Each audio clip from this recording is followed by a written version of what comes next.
Getting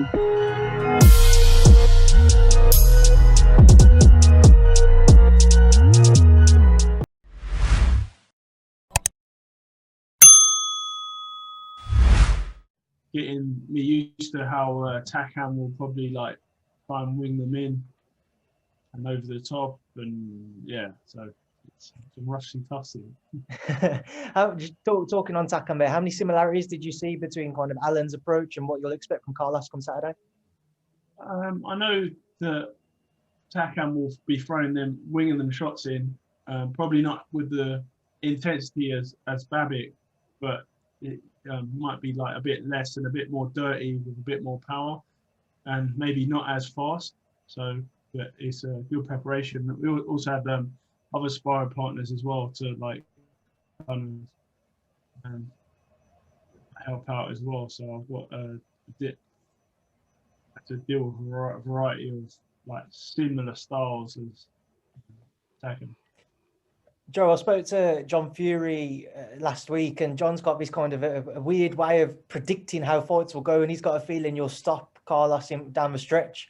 Do you feel that's the way you can see the fight going, or are you going to let John down?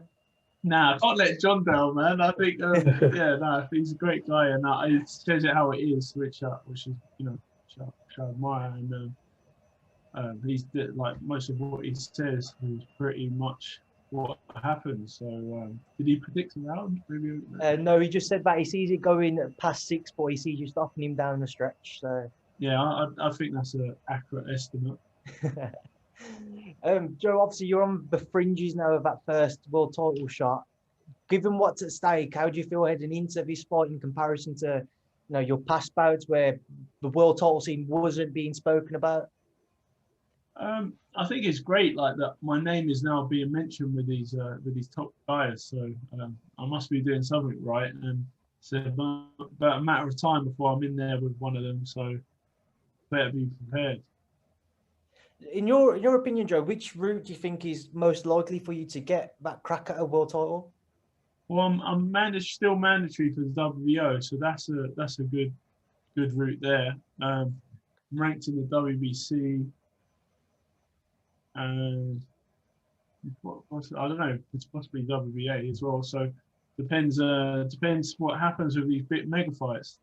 I mean, you've actually got ring experience with AJ Fury, who holds the titles, and Usyk, who by all accounts will be facing AJ next. If it was down to you, Joe, when that opportunity arises, which current champion or potential champion in Usyk would you actually like to share a ring with at your first crack at a world title?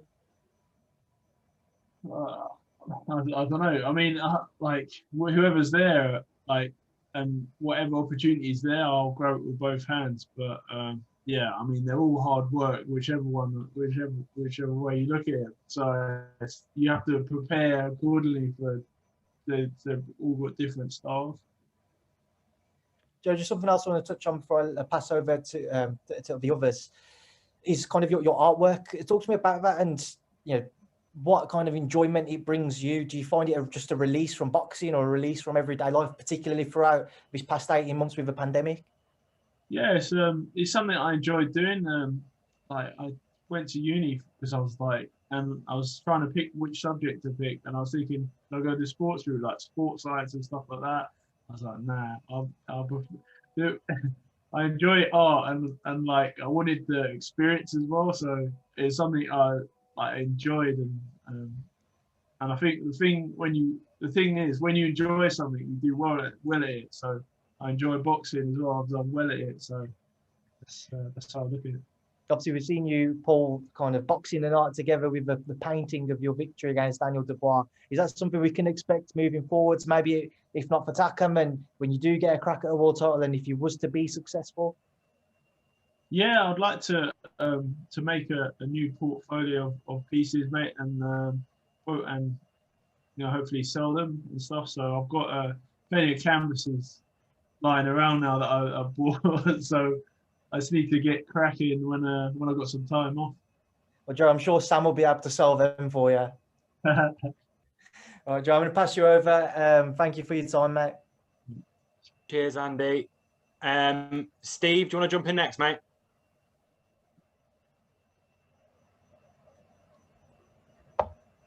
Hi, Joe. It's Steve from Boxing UK.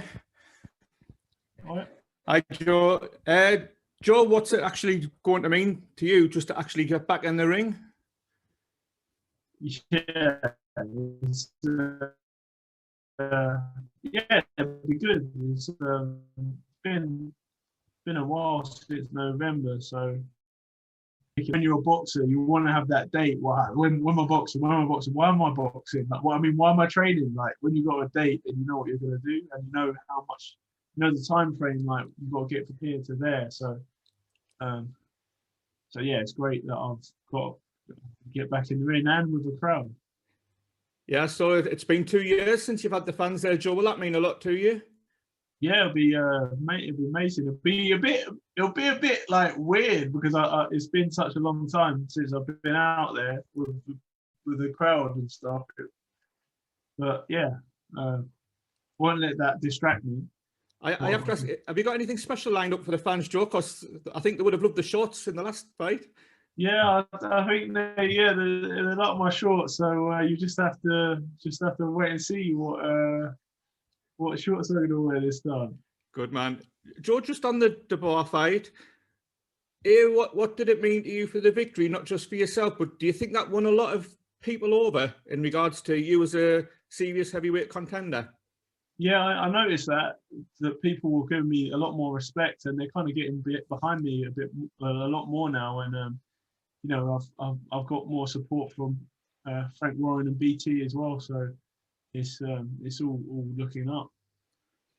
And obviously, momentum's a big thing for you, Joe. Obviously, you're going to be looking to make a statement this weekend, but is it important to you to do better than AJ and Chisora? Is that in your mind at all? Because that's the obvious comparisons people will make. Yeah, and I think that will definitely it'd be good if I put a statement out there and do something that they couldn't do, or like a lot better or a lot sooner. So then I'm like, yeah, I'm here. So yeah, to make a statement. And is that something you've trained for, Joe, or is it if it happens, it happens? I'm not going to put too much pressure on myself, but like once I get in the ring and like I start letting my shots go and like so I see openings, then I'll take the opportunity to put full force in and punch him in the face. Yeah. Good man. Just on a wider picture, Joe, the heavyweight scene at the moment. We've got Fury Wilder 3 now in October.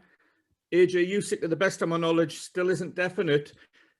Can I ask a double question on that? A, how do you see those two fights going? And the results of those, how do you think that makes where you fit in the heavyweight picture? So AJ Usyk, I think that happening first. I can't remember. Yeah. I think that's going to be a tricky fight for both of them. But I think Joshua. I mean, Usyk's going to try and dance around like Nick, like kind of steal the fight and stay away from. But actually, he might try and go for it a bit. I don't know. We'll see. And Joshua's obviously got the punch power and speed, and like he's like a bigger man. He's like what what the top heavyweights are now, and obviously he's led the way. And so, I think he will end up like landing one sooner or later. I can't see it going to points, to be honest. But yeah, it's a risky fight for both of them. And I think Usyk preferred fighting Joshua than he did fighting me. Probably for the money. Well, that was the reason I'm asking, Joe. Is there an outcome of those two fights that you would prefer that would probably open up your shot at the title? Well, out of Joshua Usyk? Yeah. Or either fight, which route do you think would be better for you? Yeah, Wilder Fury, whenever that takes place again. Have they got a new date for that? October the 9th, I think it is. All right, yeah. So yeah. I mean, either of them. Like, I quite like the Joshua in Nigeria. That'd be different. That'd be cool. Good man. Joe, two very quick ones before I pass you over. Have you had any spies in the Takam camp? Oh, mole.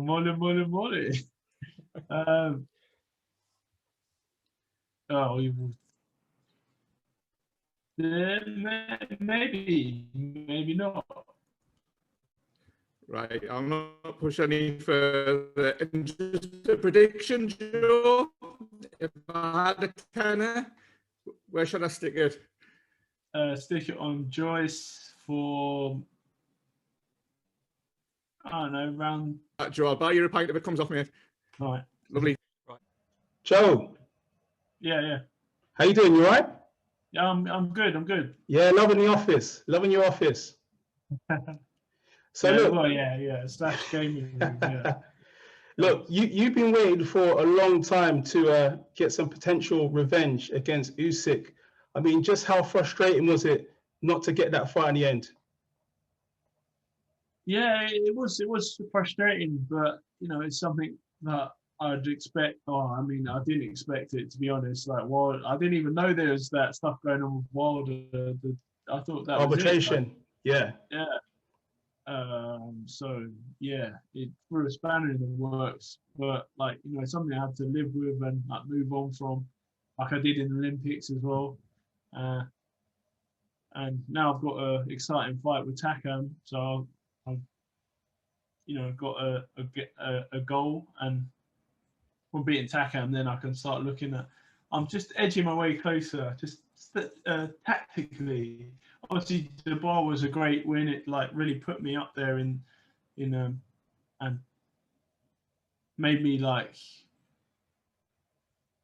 you know, more credible, like from what do you call it, a prospect to like someone who's actually going to do something, to do some damage. 100%. Listen, you came into the pro game and you kind of haven't wasted any time. I mean, you've had some tough fights, and you've got another tough one in Takam. Was there any need to take this fight? Because Takam has proved a handful for all of the fighters, the elite fighters he's faced. Yeah, he's a tough fighter, and you know, I'm not underestimating or like, yeah, it's going to be a hard night's work. And I guess like there's other names mentioned, and I just thought Takam would be a good one. Like he's like a gatekeeper, and it's from beating him, then like it cements me as a credible fighter. And see, I could have had an easier fight, but like nothing as excited as this one. Yeah, you think that's in some ways kind of just helped you in your career? I mean, you've only had 13 fights and you've been with some tough guys. Fighting those tough guys, has that kind of pushed you on a lot further than most that have had like 20 padded fights? Yeah, because it's a steep learning curve, and I started off in the deep end, and I can swim very well. So we've seen that. Yeah, I'll be doing all right. It's a challenge that I've made for myself, and like it hasn't been easy. I've like strategically had these fights, and yeah, obviously I've gone on a steep trajectory, and being Takam will be even. I'll be right there.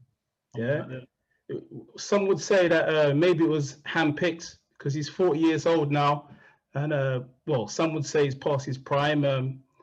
Is that something that you considered when that fight was sort of brought to your attention? No, not really, because he's always kept himself in good nick. I've seen him lifting big boy weights in the gym and that. He's always ready and a hard fighter. So, and like I'm like 5 years younger, but it's like not that much different in age. Like, so he's definitely going to be still dangerous. And I mean, throw some other names at me like that are younger, that are at that kind of level and that's been in with all these fighters. So it's quite hard. Like, yeah, I mean, look, the prospect of you against the likes of like Dillian White, Andrew Reese Jr. I mean, are these like realistic fights if you get past Takam? Because the belts, they're going to be on hold for a little while, and there might be a bit of waiting. And I know you like to keep active. Yeah. So yeah, some great fights out there. Yeah. So just, and especially beating Takam, then it kind of it'll kind of gauge what the kind of level I'm at, and I'm ready for any of these guys. I spoke to Takam over the weekend, and he said that if you were to fight Daniel Dubois once more, the outcome would be a lot different. It'd be a different fight. Yeah, maybe, because he might have learned to move his head and not get nailed by the jab every time. But yeah, but he'll also be that thing that I'll beat him once and I'll beat him again, like that psychology. But I mean, we'll see how it goes. 100%. And lastly, look, you sparred with, you know, the likes of AJ, Anthony Joshua. From the sparring that you've had with him, I mean, what do you kind of take from that in terms of fighting the absolute elite best in the division? Yeah, me and Joshua have some tough spars over the years, and like, yeah, he's very powerful, very damaging punches and that, and he's defensive. Yeah, he's done plenty of rounds. It's good to do it at the big stage, maybe one day. Yeah. Lastly, Sam Jones has always maintained. He says, "Look, Joe Joyce, he beats Joshua. I'm telling you that. He told me that like a year ago, and I think he still maintains the same opinion that you beat Joshua if you meet one day." Yeah, I mean, I believe I have the abilities to beat him. So I'll just see how it goes and see if I get that opportunity, and I'll take it with both hands. Excellent. Joe, all the best this weekend.